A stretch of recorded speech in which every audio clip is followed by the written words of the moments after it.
आदित्यहृदयस्तोत्रम् ततो युद्धा परिश्रान्तं समरे चिन्तया स्थितं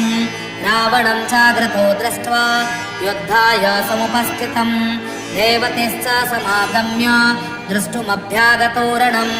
उपगम्य ब्रवीदाराम् अगस्त्यो भगवास्तथा राम राम महाबाहो शृणु गुह्यं सनातनम्